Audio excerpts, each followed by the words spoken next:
دوستوں، آپ نے اپنی زندگی میں بہت سے غیر معمولی واقعات سنے ہوں گے۔ یہ بھی ممکن ہے کہ آپ کے ساتھ بھی کوئی غیر معمولی واقعہ ہوا ہو، لیکن آج میں جو آپ کو اپنی زندگی کا قصہ سنانے جا رہا ہوں، اس نے نہ صرف میری زندگی کا رخ موڑ دیا، بلکہ جب آپ یہ سنیں گے تو آپ بھی اپنے آپ کو ایک الگ دنیا میں محسوس کریں گے۔ 10 سال پہلے کی بات ہے کہ ایک روڈ ایکسیڈنٹ میں میرے پیرنٹس کی اچانک ڈیتھ ہو گئی تھی۔ میں ان کی اچانک موت سے ایک گہرے صدمے میں چلا گیا۔ میرے 2 چھوٹے بہن بھائی تھے جو کہ صدمے کی وجہ سے بولنا تک چھوڑ گئے تھے۔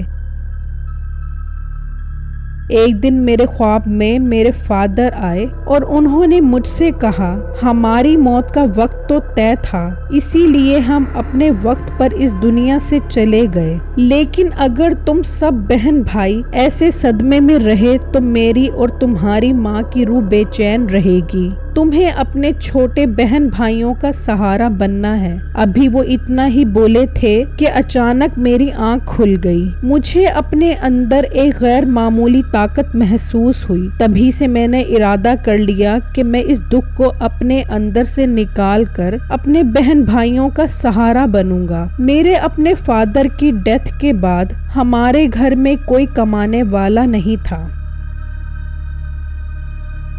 اگلے دن جب میں نے اپنے دوست کو یہ سب کچھ بتایا تو اس نے کہا کہ اس کے آفس میں ایک سیٹ خالی ہے۔ یہ سن کر میں بہت خوش ہوا اور اگلے دن سے ہی آفس جوائن کر لیا۔ ریسیپشنسٹ مجھ سے بہت اچھے طریقے سے ملا اور مجھے سارا کام سمجھا دیا۔ اس کے ساتھ ساتھ اس نے مجھے یہ بھی بتایا کہ اگر مجھے کام میں کوئی مشکل ہو تو میں روم نمبر 340 میں جا کر ہیلپ لے سکتا ہوں۔ اسی دن سے میں نے اپنا کام شروع کر دیا۔ ایک دن مجھے کام کی بالکل سمجھ نہیں آ رہی تھی اور باس کو بھی جلدی کام چاہیے تھا۔ پھر میرے ذہن میں روم نمبر 340 کا خیال آیا۔ میں کام میں ہیلپ لینے کے لیے اس روم میں چلا گیا۔ وہاں ایک خوبصورت لڑکی بیٹھی ہوئی تھی جس کا نام نیہا تھا۔ اس نے مجھے بتایا کہ وہ اس کمپنی میں کافی ٹائم سے کام کر رہی ہے اور اسے کام کا بہت تجربہ ہے۔ اس نے مجھے بہت اچھے طریقے سے کام سمجھایا۔ اس کے بعد ہم دیر تک باتیں کرتے رہے۔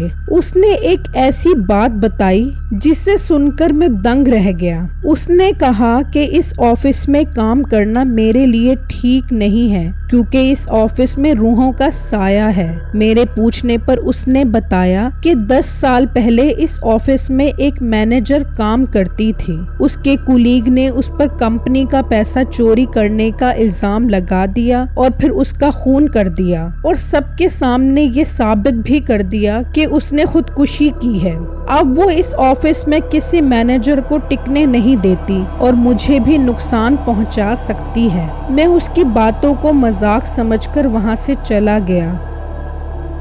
اگلے دن جب میں اپنے آفس کے لیے نکلنے لگا تو مجھے ایسا لگا جیسے کوئی پیچھے سے میری گاڑی کو روک رہا ہو۔ جب میں نے اتر کر دیکھا تو وہاں پر کوئی نہیں تھا۔ جب میں نے گاڑی کو بیٹھ کر دوبارہ چلانے کی کوشش کی تو مجھے ایسا لگا جیسے کوئی میرا ہاتھ پکڑ رہا ہو۔ اس سے پہلے کہ میں آگے بڑھنے کی کوشش کرتا، میں نے ایک ایسا خوفناک چہرہ دیکھا جو میں آج تک نہیں بھول پایا۔ میری گاڑی کے پیچھے ایک خوفناک شکل والی لڑکی بیٹھی تھی۔ اس کا چہرہ جلا ہوا تھا اور وہ خوفناک انداز میں میری طرف دیکھ رہی تھی۔ میں ہوش سنبھال نہ سکا اور بے ہوش ہو گیا۔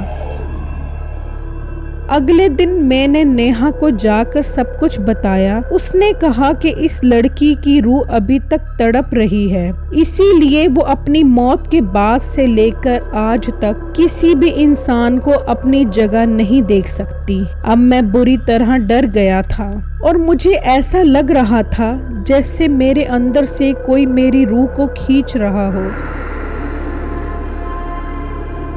میں وہ آفس چھوڑ کر جا بھی نہیں سکتا تھا کیونکہ مجھے کہیں اور جاب نہیں مل رہی تھی اور میں ہی اپنے بہن بھائیوں کا آخری سہارا تھا۔ میں نے اگلے دن نیہا کو سارا حال سنایا تو اس نے میرا ساتھ دینے کا وعدہ کیا۔ دن گزرنے کے ساتھ ساتھ ہماری بہت اچھی دوستی بھی ہو گئی تھی۔ ایک دن میں معمول کے مطابق نیہا کے روم میں گیا۔ وہاں میں نے جو منظر دیکھا اس کو بیان کرنے کے لیے میرے پاس الفاظ تک نہیں ہیں۔ مجھے اپنا وجود ریزہ ریزہ ہوتا ہوا ہوا میں اڑتا ہوا محسوس ہوا۔ نیہا زمین پر گری ہوئی تھی اور اس کا پورا جسم جل چکا تھا۔ میں نے خوف کی وجہ سے چیخنا شروع کر دیا لیکن کوئی بھی میری آواز سن کر نہ آیا۔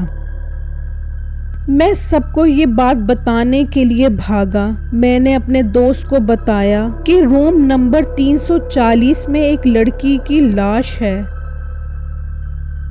سب میرے ساتھ کمرے میں آئے تو میں نے انہیں اس لڑکی کی لاش دکھائی، لیکن میرے دوست نے کہا کہ ہمیں تو یہاں کوئی لاش نظر نہیں آ رہی۔ اس کے ان الفاظ نے میری روح کو لرزا دیا۔ میں نے کہا تمہیں نیہا نظر کیوں نہیں آ رہی؟ تو اس نے کہا کہ کمپنی میں کوئی نیہا کام نہیں کرتی اور روم نمبر 340 میں کوئی بھی نہیں جاتا۔ میں حیران ہوا کہ اتنے عرصے میں جس لڑکی کے پاس جاتا رہا وہ کون تھی؟ مجھے میرے کولیگ نے بتایا کہ 10 سال پہلے آج جو تاریخ ہے، اسی تاریخ کو ایک مینیجر جس کا نام نیہا تھا، اس نے روم نمبر 340 میں خودکشی کر لی تھی۔ میرا دماغ یہ بات تسلیم کر چکا تھا کہ میں اتنا عرصہ ایک روح کے پاس ہی جاتا رہا۔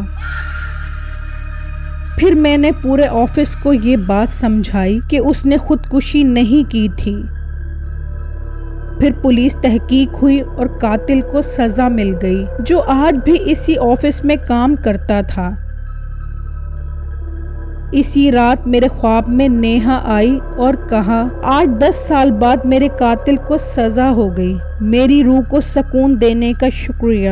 اس کی خونی آنکھوں میں خوشی کی ایک تیز چمک تھی۔